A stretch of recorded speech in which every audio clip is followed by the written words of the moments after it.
സാക്ഷരതാ പ്രേരക് അസോസിയേഷന്റെ നേതൃത്വത്തിൽ സെക്രട്ടേറിയറ്റിന് മുന്നിൽ തുടരുന്ന സത്യാഗ്രഹ സമരം 82ാം ദിവസത്തിലേക്ക് കടന്നു.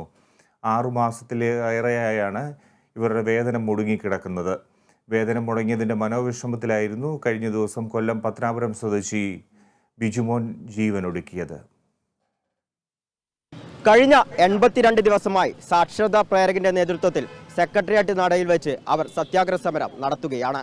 കഴിഞ്ഞ ദിവസമാണ് കൊല്ലം പത്തനാപുരം സ്വദേശിയായ ബിജുമോൻ എന്ന പ്രവർത്തകൻ ആത്മഹത്യ ചെയ്തത്. ഇവിടെ സമരം ചെയ്യുന്ന മറ്റു പ്രവർത്തകരുടെ അവസ്ഥയും വ്യത്യസ്തമല്ല.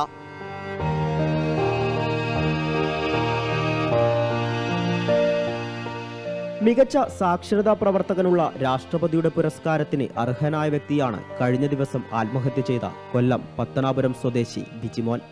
6 മാസത്തെ വേതനം ലഭിക്കാത്തതിന്റെ മനോവിഷമമാണ് ബിജുമോൻ ജീവനൊടുക്കാൻ കാരണം. നിരവധി കുടുംബങ്ങൾ, പകുതിയിലധികം കുടുംബങ്ങൾ ഈ ഒരു വരുമാനം മാത്രം ആശ്രയിച്ച് 5ഉം 6ഉം ജീവനുകൾ മുന്നോട്ട് പോകുന്ന കുടുംബങ്ങളാണ്. 82 ദിവസം ഞങ്ങളുടെ ഒരു സഹോദരന്റെ ജീവൻ എടുക്കേണ്ടി വന്നു.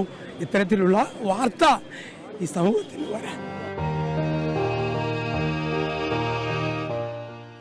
1714 സാക്ഷരതാ പ്രേരകന്മാരാണ് സംസ്ഥാനത്ത് വ്യാപകമായുള്ളത്. പൊതുവിദ്യാഭ്യാസ വകുപ്പിന്റെ കീഴിലായിരുന്ന ഇവർക്ക് ഗ്രേഡ് തിരിച്ചായിരുന്നു വേതനം നൽകിയിരുന്നത്. പൊതുവിദ്യാഭ്യാസ വകുപ്പിന്റെ കീഴിൽ നിന്നും തദ്ദേശ ഭരണ സ്ഥാപനങ്ങളിലേക്ക് മാറ്റണം എന്നാവശ്യപ്പെട്ടുകൊണ്ടാണ് സമരം നടക്കുന്നത്. 2009 വരെ സാക്ഷരതാ പ്രേരക പ്രവർത്തകർക്ക് കേന്ദ്ര ഫണ്ട് ലഭിച്ചിരുന്നു. അത് നിർത്തിവെച്ചതിനു ശേഷം സംസ്ഥാന ഫണ്ട് മാത്രമായിരുന്നു ലഭിച്ചുകൊണ്ടിരുന്നത്. അതും ഇപ്പോൾ നിലച്ച സാഹചര്യമാണ്. ഇതിനെതിരെയാണ് കഴിഞ്ഞ 82 ദിവസമായി സമരം തുടരുന്നത്. സർക്കാർ പ്രഖ്യാപിച്ച വേതനം പുതിയതൊന്നുമല്ല. 2017 ജനുവരി 7 പ്രഖ്യാപിച്ച വേതനം, ആ വേതന നിരക്കനുസരിച്ച് ഞങ്ങൾക്ക് വേതനം തുടർച്ചയായിട്ട് എല്ലാ മാസവും കിട്ടണം. കേരളത്തിന്റെ മുഴുവൻ ജില്ലകളിൽ നിന്നും പ്രവർത്തകർ സെക്രട്ടേറിയറ്റ് നടയിൽ നടക്കുന്ന സമരത്തിന്റെ ഭാഗമായിട്ടുണ്ട്. സ്ഥിരമായി 30ഓളം പ്രവർത്തകരാണ് സത്യാഗ്രഹം ഇരിക്കുന്നത്.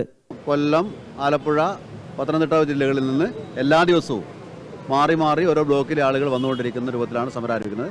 ഒരു 10-30 ആളുകൾ സ്ഥിരമായി ഈ സമരകേന്ദ്രത്തിൽ ഉണ്ടാകുന്ന രൂപത്തിലാണ് ഈ സമരം തുടർച്ചയായി കൊണ്ടുപോയിക്കൊണ്ടിരിക്കുന്നത്. ജീവിതമാർഗം നിലച്ചതിനെ തുടർന്നാണ് ബിജുമോൻ ജീവനൊടുക്കിയത്. ഈ രക്തസാക്ഷിത്വമെങ്കിലും സർക്കാരിന്റെ കണ്ണു തുറപ്പിക്കുമോ? Kerala vision news, Thiruvananthapuram.